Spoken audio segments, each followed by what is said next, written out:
kemenangan di pertempuran Hittin.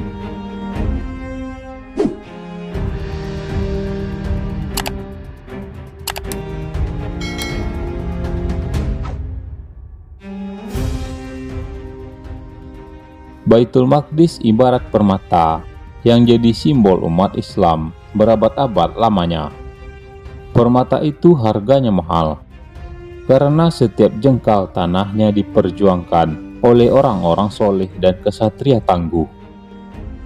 Pembebasan pertamanya dipanglimai langsung oleh Abu Ubaidah bin Al-Jarrah, manusia paling amanah di umat ini. Kuncinya diterima langsung oleh Khalifah Umar bin Khattab, bahkan beliau membersihkan pelataran Al-Aqsa dengan tangan kekarnya sendiri.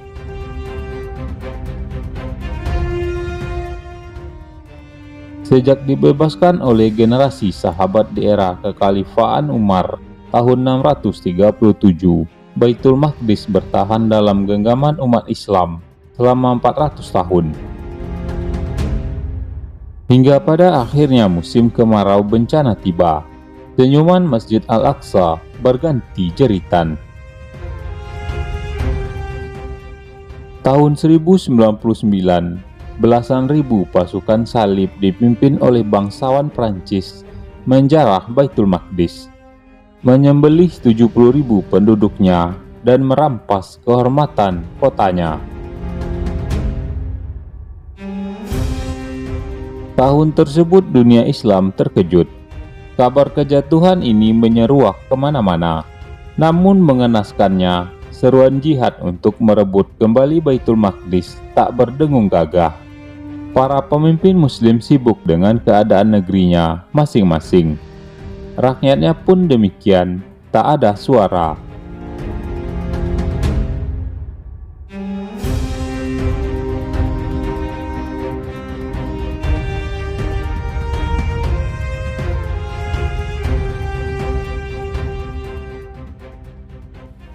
Dunia Islam terpukul, lebamnya parah, bengkak membiru tepat di jantungnya. Namun ia belum mati. Dari ujung dunia Islam selalu muncul pahlawan yang memecah kesunyian. Salah satu unsur pertama yang memulai untuk menghidupkan semangat pembebasan Al-Aqsa adalah ulama. Beliau adalah Imam Al-Ghazali dan Syekh Abdul Qadir Jailani. Ulama-ulama ini kemudian membangun madrasah pendidikan untuk memulihkan ingatan umat tentang betapa pentingnya Baitul Maqdis. Dalam perjalanannya, muncullah generasi awal yang untuk pertama kalinya memberi kabar gembira kemenangan umat Islam atas pasukan salib. Yang tadinya tersebar mitos bahwa pasukan salib tak terkalahkan. Ternyata salah satu bentengnya bisa direbut kembali oleh pahlawan satu ini. Beliau adalah Imaduddin Zangki. Beliau termasuk orang pertama yang secara serius memperjuangkan kebebasan Palestina dengan kekuatan militer. Alhasil kota Edessa yang dikenal sebagai benteng pasukan salib direbut oleh kaum muslimin pada tahun 1144. 45 tahun setelah Baitul Maqdis terjajah, perjuangannya dilanjutkan oleh putranya, Nuruddin Zangki. Perjuangan Nuruddin Zangki akhirnya pun dilanjutkan estafetnya oleh Salahuddin Al-Ayyubi. Dan di tangan beliaulah pembebasan Palestina mendapatkan puncaknya.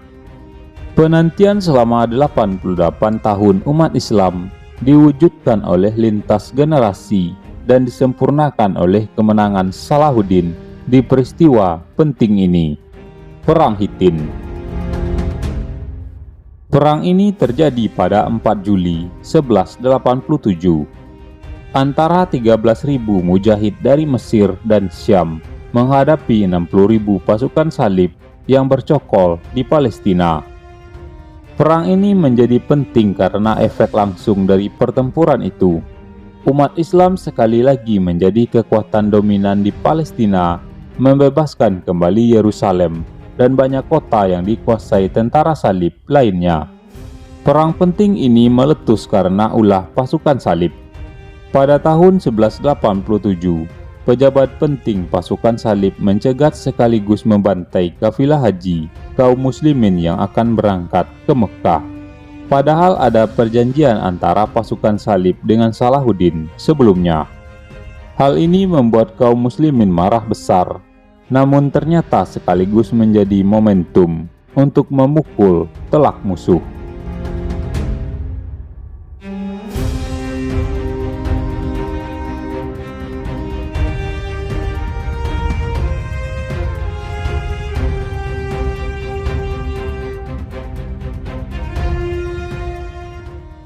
Siasat Salahuddin telah membuat hampir semua kekuatan militer salib keluar dari sarangnya.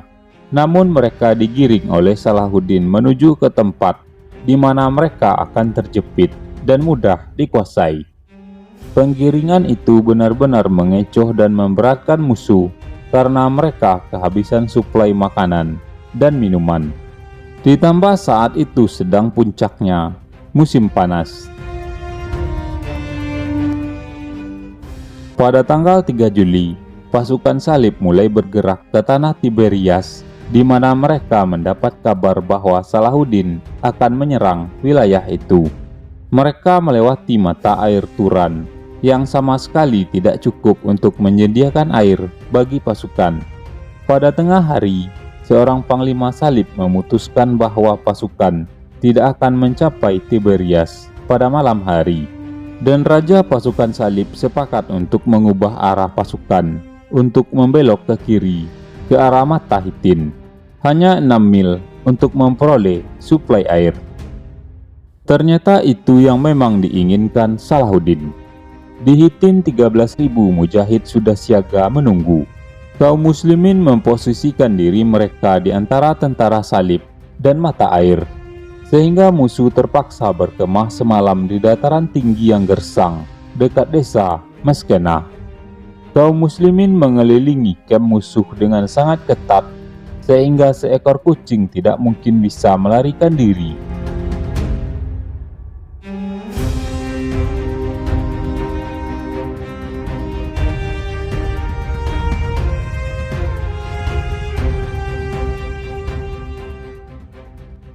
Pasukan musuh itu sedih, tersiksa dengan kehausan, sementara kaum muslimin dalam keadaan suplai logistik yang cukup.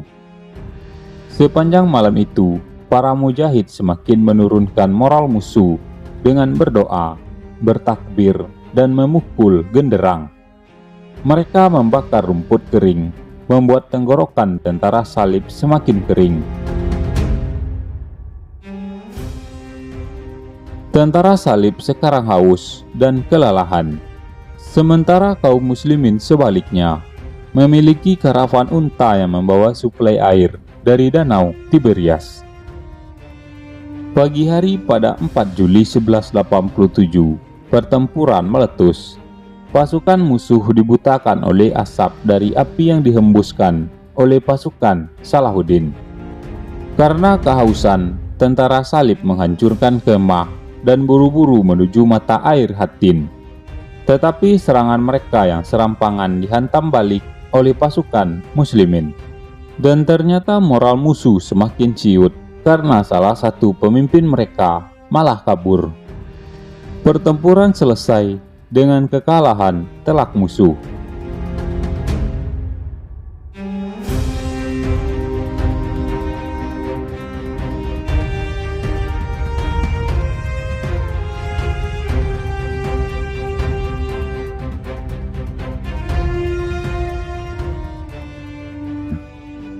Hari itu adalah 4 Juli tahun 1187.